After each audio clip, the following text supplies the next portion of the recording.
নোয়াখালী আমাদের we have our own culture, নিজস্ব culture আছে, নিজস্ব ভাষা আছে কমিউনিকেশনের জন্য।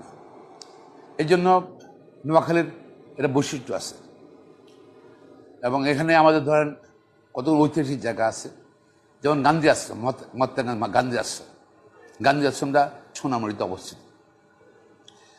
আমরা নোয়াখালী মোটামুটি অসাম্প্রদায়িক মানুষ, কিন্তু এত সাম্প্রদায়িক না। বজ্রা মসজিদ আছে নোয়াখালীতে।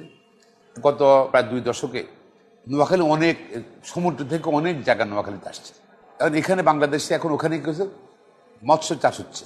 নোয়াখালী যে শহর সেটা অবশ্য একসময় সাগরে ভেঙে গেছিল, বা পরবর্তীতে এখন যেটা হলো এই অনেক বড় হয়ে গেছে, মোর দেন 100 কিলোমিটার কিন্তু সমুদ্রে চলে আসছে। কিছুদিন আগে আসছে পত্রপত্রিকা আসছিল বাংলাদেশের ধনী জেলা যে কটার মধ্যে নোয়াখালী হলো মানে মোটামুটি ধনী জেলা। নোয়াখালী ধরেন ফাইন্যান্সিয়ালি আমরা সলভেন্ট।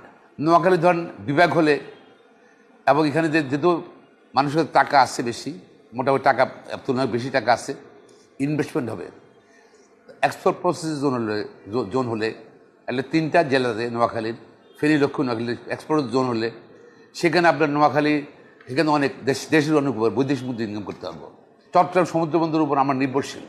নোয়াখালী সমুদ্রবন্দর করা যেতে পারে এবং এটা বাংলাদেশের কিন্তু আমাদের নোয়াখালীও উন্নত হলো, আর পাশাপাশি বাংলাদেশে কিন্তু আমাদের যে নৌ বন্দরের ক্ষমতাটা অনেক বাড়বে। আমি মনে করি নোয়াখালীর ঐতিহ্য, নোয়াখালীর কালচার সব কিছু ধরে রাখার জন্য অনেকে বলল নোয়াখালীতে 2-3টা দিন ভেরি ইম্পর্টেন্ট। নোয়াখালী বিভাগ করা উচিত, নোয়াখালী বিমানবন্দর করা উচিত, নোয়াখালীর নৌবন্দর করা উচিত। আমরা যদি আমাদের সুযোগ দেওয়া হয় নোয়াখালী মানুষকে, এবং বাংলাদেশে মানে নোয়াখালী এককভাবে বাংলাদেশ সমৃদ্ধিতে, জাতীয় প্রবৃদ্ধিতে, ন্যাশনাল মানে ইনকামের মধ্যে নোয়াখালী মানুষকে অনেক কন্ট্রিবিউট করতে হবে। শিক্ষার হাত দিয়ে হলো আপনার নোয়াখালী ঐতিহ্যবাহী চৌমুহনী কলেজ, অনেক পুরাতন কলেজ। এখান থেকে ধরেন অনেক জাতীয় রাজনীতিবিদ বলেন, বিখ্যাত ব্যক্তিত্ব বলেন বাংলাদেশের, তারা কিন্তু এখানে পড়ালেখার সৃষ্টি হয়েছে। এডুকেশনে নোয়াখালী ইনশাল্লাহ অনেক এগিয়ে গেছে।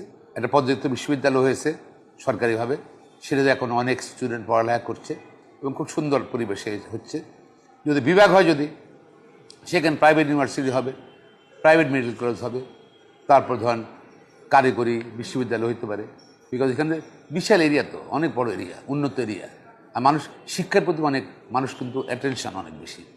সবাই চায় তার ছেলে মেয়েকে পড়াইতে, এবং কমিটমেন্ট আছে নোয়াখালী মানুষের। সেই জন্য আমি মনে করি নোয়াখালী এডুকেশন অনেক এগিয়ে যাবে ইনশাল্লাহ। এগিয়ে গেছে, অলরেডি এগিয়ে